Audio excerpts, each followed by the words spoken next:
소리를 많이 듣습니다. 미신이라는 말이죠. 우리가 알지 못하는 가운데 이런 미신적인 일들에 대해서 굉장히 민감합니다. 우리 생활 주변에 많이 있죠. 사람들이 만들어낸 속설이기도 하지만 또는 전설 따라 내려온 허망된 이야기이기도 합니다. 그래서 사람들이 많이 미혹받는 것은 혹시라고 하는 이 단어, 혹시라고 하는 것에 미혹을 많이 받습니다. 한국 사회에서는 이런 얘기를 하죠. 꿈에 돼지를 보면 못 본 사람 잘 얘기합시다. 또 꿈에 송장을 보면 그날은 운이 좋다고, 뭐든지 해도 다 잘 된다고. 또 믿는 사람들 사이에서는 십자가를 자동차에 넣고 다니면, 걸고 다니면 사고가 안 난다고, 뭐 이런 얘기도 하고요. 또 십자가 목걸이를 하고 다니면 사고를 당하지 않는다. 또 혹간에는 부처기를 닮으면 뭐 부자가 된다고 그러기도 하고요. 그 다음에 뭐 입술이 두꺼운 사람은 부자가 된다는 거 얼른 보세요. 뭐 그런 이제 얘기도 하기도 하고. 그 다음에 우리가 또 흔히 하는 그런 게 있어요. 이렇게 finger cross, 손가락을 이렇게 하면 뭐 good luck이라고 하는데 이게 다 미신적인 행위라는 것을 여러분들 아십니까? 그러니까 오늘 제목이 우상타파인데 우상타파보다는 미신적인 신앙을 버립시다. 막연한 그런 기대를 갖는 그런 신앙, 이것은 아니올시다라고 하는 것이죠. 아들 녀석이 이제 포틀랜드로 이사를 갔어요. 근데 가기 전에 이제 콘도 주인한테서 이제 키를 받아야 되는데 언제 만나기로 했냐면 지난 금요일이 13일. 게다가 애 이름이 또 제이슨이지 않습니까? 그래서 주인이 메일이 왔어요. 나는 너를 만날 이유가 없다. 그리고 너 살 집을 내가 줄 수가 없다. 이 날은 안 된다. 왜냐? Friday 13, 제이슨. 그리고 제일 밑에다가 It's only a joke.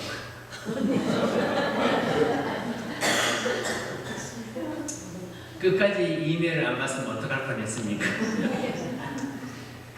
예, 그래서 어제 인사는 잘 하긴 했는데 우리 주변에 그런 거, 뭐 이상한 그런 걸 가지고 만일에 혹시나 하는 그런 단어로 우리 마음을 빼앗아가는 일들이 얼마나 많은지 모릅니다.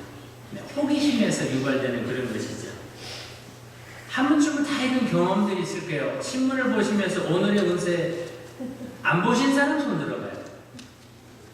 네, 역시 사고났네요. 그렇죠? 아니면은 음식을 먹은 다음에 포춘 쿠키가 나오지 않습니까? 포춘 쿠키를 보고서 야 이거 나한테 꼭 맞는 말이라고 얘기 또는 생각 안 해본 사람 손 들어봐요. 이거는 다 해봤을 거예요. 네, 저도 해봤으니까요. 어쩌면 그 얘기들이 다 내 사정에 맞는 얘기들만 또 골라지게 돼요. 그렇잖아요? 어떤 사람은 그게 너무 좋아가지고 주머니에다 넣고도 다닙니다. 그런 사람들도 봤어요. 그리고 자랑을 해요. 내가 어느 집에서 음식을 먹었는데 이런 게 나와가지고 이게 진짜 come true, 진짜 실행되면 좋겠다고, 이루어지면 좋겠다고. 그것도 미신적인 행위 아닙니까? 이렇게 우리 생각 속에, 우리 생활 속에 나도 모르는 사이에 스며드는 이런 미신적인 행동이 얼마나 많은지 확실치는 않지만 느낌과 감정에 의지하다 보니까 생각되어지는 것이 이런 미신적인 행위더라 하는 것이죠. 신약성경에도 이런 게 있어요. 우리가 잘 아는 이야기인데 요한복음 5장에 보면 베데스다 연못가에 병자들이 많이 있었는데 예수님을 만난 사람이 누구지요? 38년 동안. 오늘 말씀해 보니까 물의 동함을 기다리니 이는 천사가 가끔 못에 내려와 물을 동하게 하는데 동한 후에 먼저 들어가는 자는 어떤 병에 걸렸든지 낫게 되밀어라. 38년 동안이나 천사가 내려와서 물이 동함을 기다렸어요. 뭐 동했다 하더라도 자기는 누가 도와주지 않으면 갈 수 없는 입장에 있는 사람이라 38년을 그냥 막연하게 기다렸다고 하는 거예요. 이게 전설인지 아니면 가설인지 소문인지 알지 못하는 상태에서 그냥 물이 동하기를 기다렸더니 그 기간이 얼마 동안? 38년 동안입니다. 오늘 본문은 이러한 것에 대해서 말씀하고 있습니다. 오늘 내 안에 존재하는 미신적인 것들, 또 우상을 가지고 있다면 우리가 철저한 믿음으로 하나님을 중심하여 생활하는 하나님의 백성이 되시기를 소망합니다. 하나님을 경외하는 것 이외에 다른 어떤 것들 걸림이 되면 이건 우상입니다. 그래서 하나님은 말씀하시기를 어떤 모양이나 어떤 형상이나 어떤 말로도 하나님을 경외하는 일에 반대되는 것을 금하고 계십니다.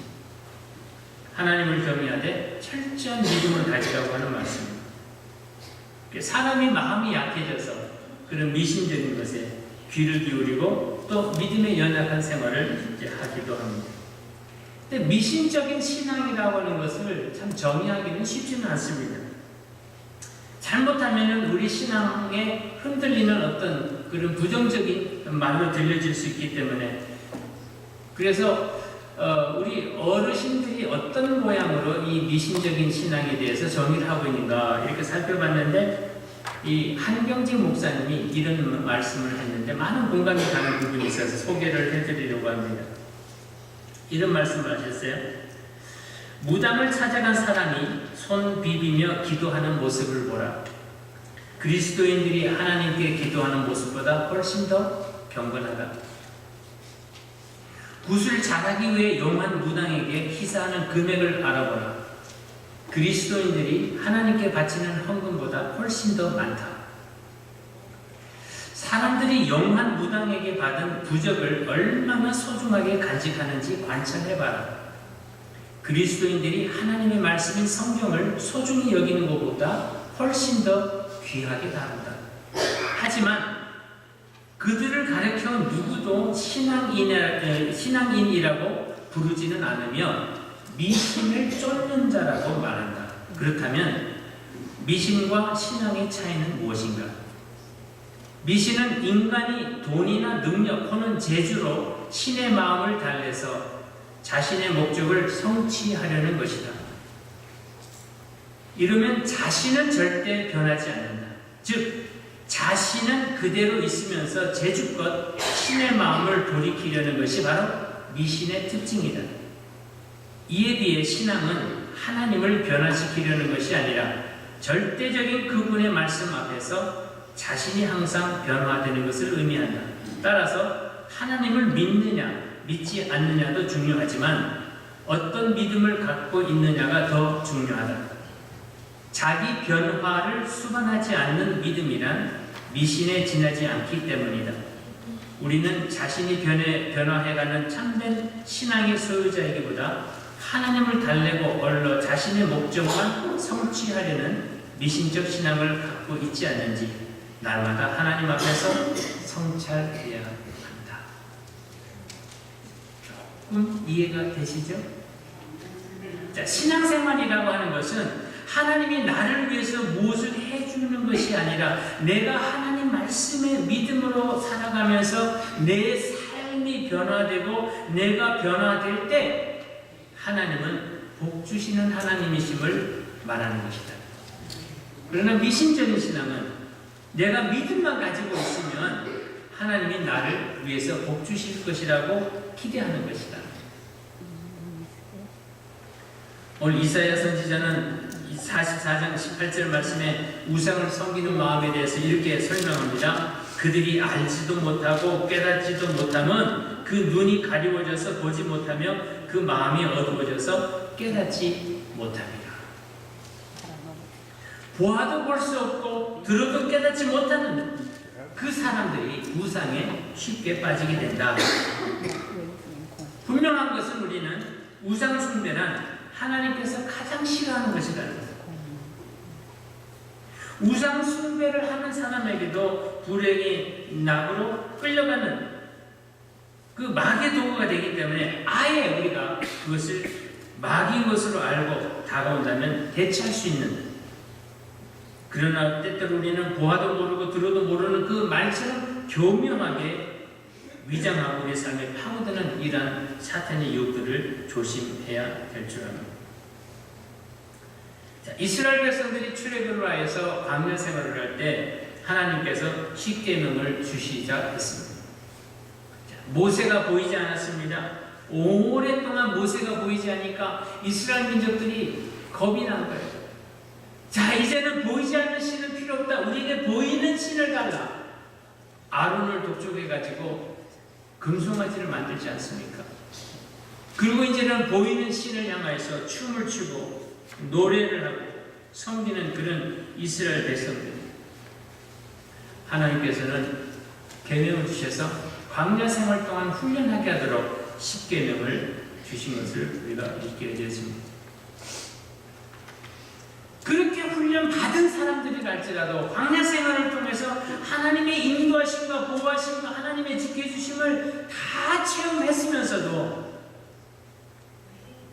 오늘 이스라엘 백성들은 여전히 다른 신앙을 갖지 아니하고 미신적인 마음의 신앙생활을 하고 있었던 것을 우리가 발견하게 되는데, 사무엘상 4장 1절에서 11절까지에 보면 이스라엘 백성들이 블레셋과 이제 전쟁하는 그런 이야기가 기록되어 있습니다. 자, 이스라엘 민족들이 블레셋과 전쟁하기 위해서 이스라엘은 에벤에셀이라는 곳에 진을 치고 블레셋은 아베게라는 곳에 진을 치게 됩니다. 그리고 이제 싸움이 붙었어요. 그런데 첫 번째 싸움에서 이스라엘 백성들이 4,000명이나 되는 사람들이 죽음을 당하게 됩니다. 근데 백성들이 실망을 했습니다. 그리고 장로들에게 돌아와서 왜 우리가 블레셋 앞에서 패망이 됐느냐 하고 하나님께 따지기를 원했습니다. 마치 이스라엘 백성들이 가나안 땅을 점령하고 난 다음에 그 여리고성과 또 아이성을 점령하려고 할 때 아이성에게 패했어요. 패하고 돌아와서 우리가 이 견고한 이 여리고성을 점령했는데 왜 작은 이 아이성에게 우리가 패하게 됩니까? 하나님 앞에 따져 물었습니다. 같은 내용이에요. 그러자 이스라엘이 뭘 깨달았냐면, 우리 가운데 하나님의 교회가 없다.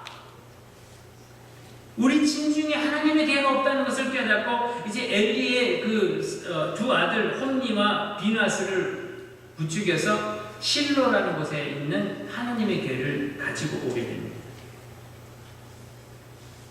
하나님의 교회가 이스라엘 진중에 들어올 때 사무엘상 4장 5절 말씀이 이렇게 기록을 합니다. 얼마나 저들이 마음에 기쁨이 있었는지 여호와의 언약궤가 진에 들어올 때 온 이스라엘이 큰 소리로 외치며 땅이 울린지라. 땅이 흔들릴 정도로 너무 기쁘 뛰어 하나님의 영광을 찬양했다는 거죠. 하나님의 교회가 들어올 때 블레셋을 대항하는 이스라엘 민족들이 이제는 전쟁에 이길 수 있다라고 혼장난하면서 이제 자신감을 가지고, 그럴 때 한편에 블레셋 군사들이 이스라엘이 저렇게 떠들고 큰 소리로 이제 전쟁에서 승리할 것이라고 하는 소리를 지르는 것을 듣고 서로가 이제 기죽지 말자고 자기네들끼리 이제 또 응원을 합니다. 블레셋 군사들이 사무엘상 4장 9절에 보니까 너희 블레셋 사람들아 강하게 되며 대장부가 되어라. 너희가 히브리 사람의 종이 되기를 그들이 너희 종이 되었던 것 같이 말고 대장부같이 되어 싸우라. 야, 우리 싸워서 이기자. 안 그러면 우리가 이스라엘의 종이 될 텐데 너희 그러고 싶냐? 힘을 내라. 용기를 내라. 서로 그냥 막 힘을 그렇게 북돋아가지고 이제 두 번째 전쟁에 나가게 됩니다. 자, 우리가 상식적으로 생각을 해봅니다. 하나님의 교회가 있는 이스라엘이 있습니다. 그리고 하나님의 교회가 없는, 그리고 여호와를 섬기지 않는 블레셋 군사들이 서로 위로하면서 인커리지 해가지고 용기를 북돋아주며 싸우려고 할 때 상식적으로 어느 편이 이길 것 같아요? 당연하게 하나님의 사람들이, 이스라엘 민족들이, 여호와의 교회를 가지고 있는 사람들이 이길 것입니다. 그런데 두 번째 전쟁에는 더 많은 사람들이, 이스라엘 병사들이 3만 명이나 죽게 됩니다. 두 번째도 실패를 했어요. 하나님의 교회가 있음에도 불구하고 실패를 했습니다. 아주 대패를 했습니다. 결과가 전혀 자기들의 기대와는 다르게 나타났습니다.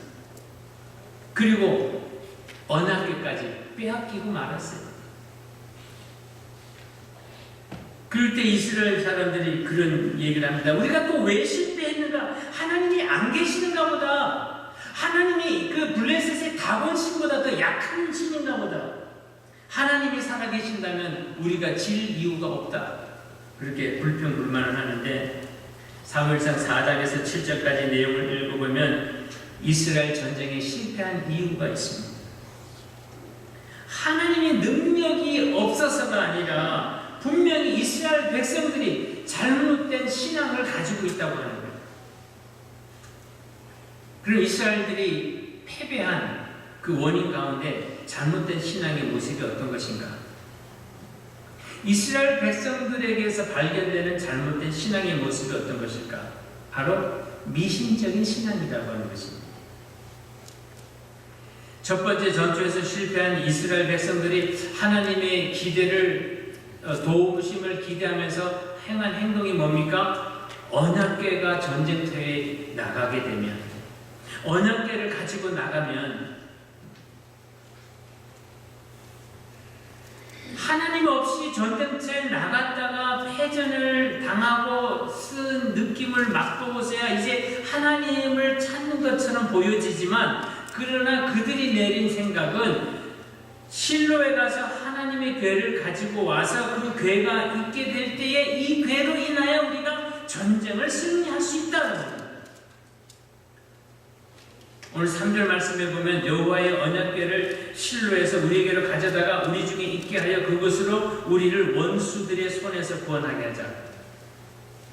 자기네는 싸움을 설렁설렁해도 이 언약궤만 있기 때문에 이 언약궤로 인하여 우리가 이길 수 있다라고 하는 것입니다. 그리고 장로들은 말을 어떻게 이제 바꿔 말을 합니까? 이에 백성이 실로에 보내어 그룹 사이에 계신 여호와의 만군의 여호와의 언약궤를 가지고 왔다 그랬어요. 그룹 사이에 계신 만군의 여호와의 언약궤라. 그룹 사이라는 말을 또 부칭해가지고 절대적인 여호와의 그 언약궤가 있기 때문에 우리가 이길 수 있다라고 그렇게 얘기를 하는 거예요.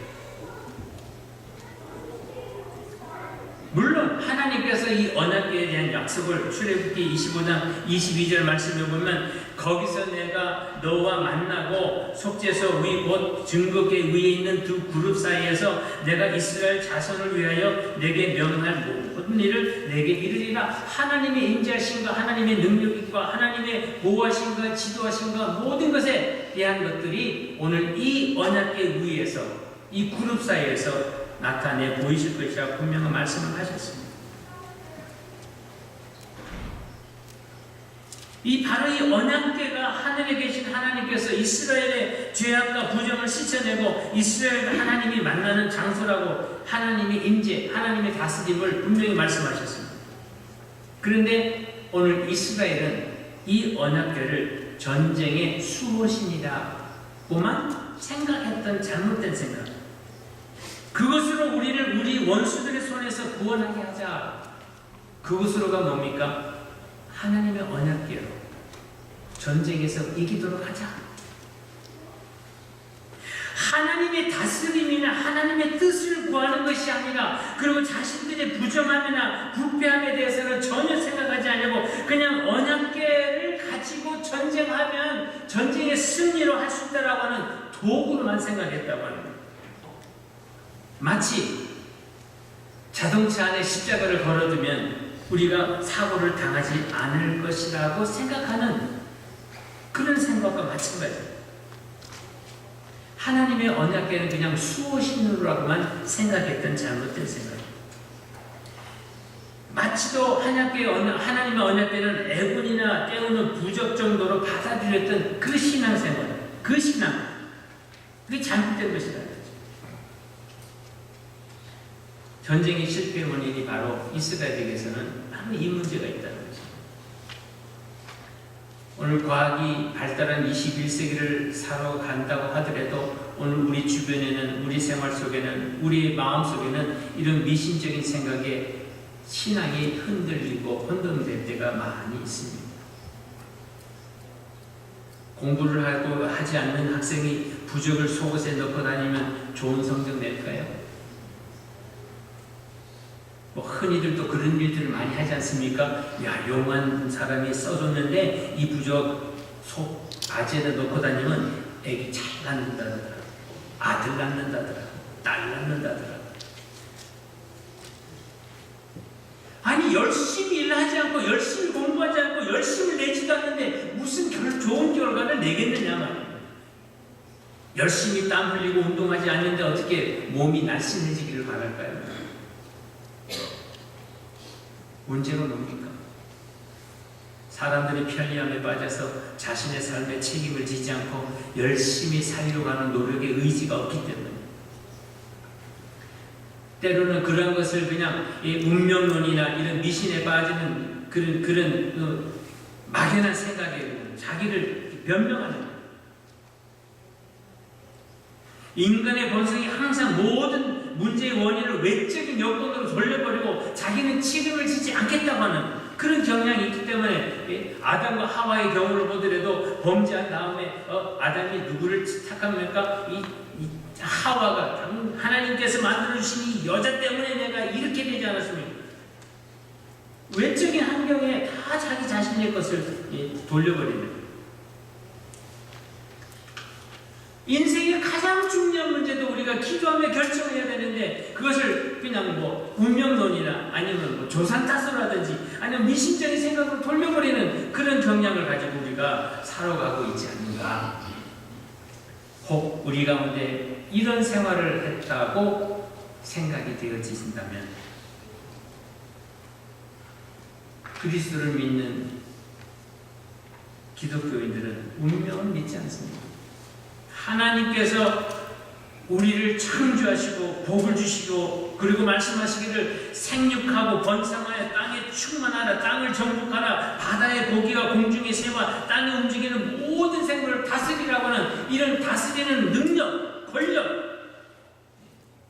하나님의 지혜, 그리고 땀 흘리고 경작할 때 씨를 뿌리면 뿌린 대로 거두게 하시고 이 숲에 열매를 맺게 하시는 하나님의 약속과 하나님 형통의 복이 오늘 우리의 삶에 축복의 원리를 말하고 있다고 하는 것입니다. 노력하지 않고 기대되는 그것은 잘못된 생각이라고 하는 것입니다. 모든 것을 다 주시고 그것에 만족하고 주어진 운명대로 그냥 사는 것이 아니라 하나님이 주신 능력으로 모든 세상을 개척하고 다스리며 살라고 하신 말씀입니다. 하나님은 이 세상에 어떤 무슨 운명이라든지 이 미신 아니면 이런 이 무기력한 삶에 치우쳐 살기를 원하지 않습니다. 하나님이 주신 능력으로 매일매일 믿음의 삶을 살아가며 승리하시는 삶을 살기를 원하고 계십니다. 자, 미신적인 신앙 그러면 이걸 어떻게 우리가 또 정리를 해야 될까요? 신앙생활의 목적이 자기 자신이 되는 것, 이건 미신적인 생각입니다. 복받는 것이 목적이 된 신앙생활이라면 이것은 미신적인 신앙입니다. 기도를 하는 목적, 예배를 드리는 목적, 헌금을 드리는 목적, 봉사하고 구제하고 헌신하는 이 모든 목적들이 다 복을 받기 위한 수단이라고 생각을 한다면 이것은 미신적인 신앙으로 전락된 그런 방법입니다. 신앙생활의 목적은 하나님께 있음을 여러분들이 고백하시기를 바랍니다. 하나님께 영광 돌리고 하나님의 뜻을 따라 순종하는 것이 신앙생활의 목적이 되어야 됩니다.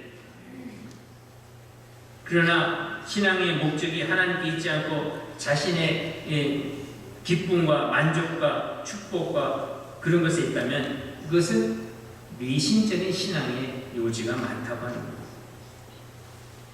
그렇게 된다면 이스라엘 백성들처럼 순간 실패하고 쓰러질 수밖에 없습니다.